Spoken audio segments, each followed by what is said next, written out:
నా ప్రియమైన వారులారా, ఇక్కడ రాయబడింది ఏంటి ఆ మాట అంటే, వీటిని చేసిన ఎడల మీరేమవుతారంటే ధన్యులవుతారు.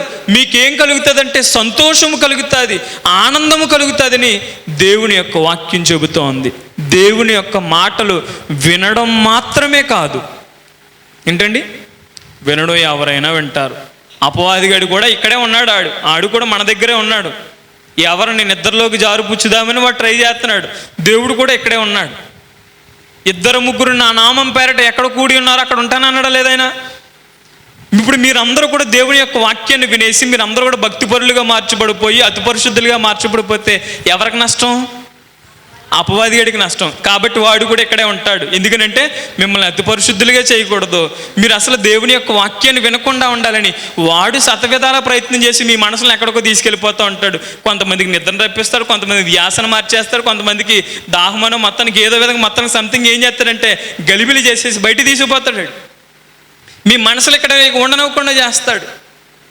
వాడు కూడా ఎక్కడ ఉన్నాడంటే ఎక్కడే ఉన్నాడు. దేనికోసం? మీరు దేవుని పిల్లలుగా మార్చబడడం వాడికి ఇష్టం లేదు.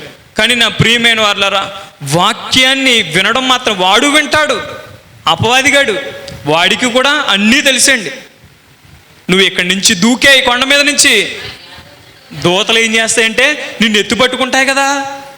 అసలు అపవాదిగాడి వాక్యం తెలుసా అండి? తెలిసి వాడికి పరిశుద్ధ గ్రంథం మొదటి నుంచి చివరి దాకా వాడికి బాగా తెలుసండి. దేవుడంటే ఎవరో తెలుసు.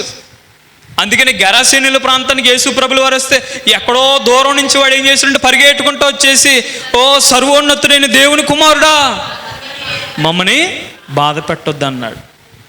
వాడికి ఏం తెలుసు చెప్పండి? దేవుడు తెలుసు.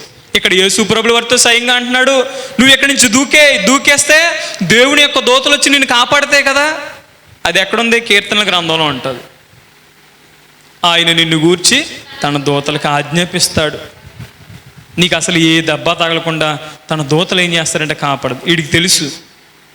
నా ప్రియమైన వాళ్ళ, మనం వాక్యం వినడం మాత్రమే కాదు, వాక్యం వినుట ద్వారా విశ్వాసం కలుగుతుంది. అది ఒక ఎత్తు అయితే వాక్యాన్ని విని విడిచిపెట్టుడు ద్వారా ఏమీ కలగదండి మనకి.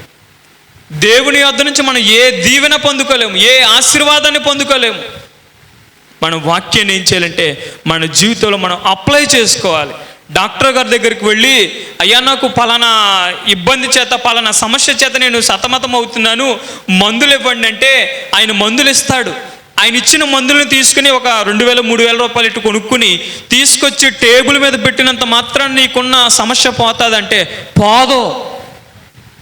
ఎప్పటి వరకు పోదు? అవి వేసుకునేంత వరకు కూడా నీకు ఆ సమస్య పోనే పోదు. ఎందుకనంటే నువ్వు వాటిని ఏం చేస్తావు అంటే చూస్తానే ఉన్నావు. వాటిని నీ జీవితంలో ఏం చేయట్లేదంటే వేసుకోవడం లేదు. అలాగే దేవుని యొక్క వాక్యాన్ని విన్నంత మాత్రాన్ని నీకేం కలగదు. విని దాని ప్రకారం ఎవరైతే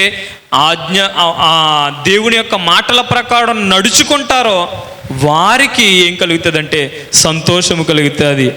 వీటిని చేసిన ఎడల మీరేమవుతారంటే ధన్యులవుతారు. ధన్యులకి ఏముంటుంది? పరలోకములు దేవదూతలు ఆనందించేటువంటి ఆనందాన్ని దేవుడు ధన్యులకిస్తాడు. హల్లెలూయా. మనం ఎప్పుడు ధన్యులం అవుతాము? దేవుని యొక్క మాటలు వినడం ద్వారా ధన్యులవ్వము. దేవుని యొక్క మాటలు విని వాటి ప్రకారం చేయుట ద్వారా మనం ఏమవుతామంటే ధన్యులం అవుతాము. అప్పుడు మనకేం కలుగుతుందంటే సంతోషము కలుగుతుంది. హల్లెలూయా.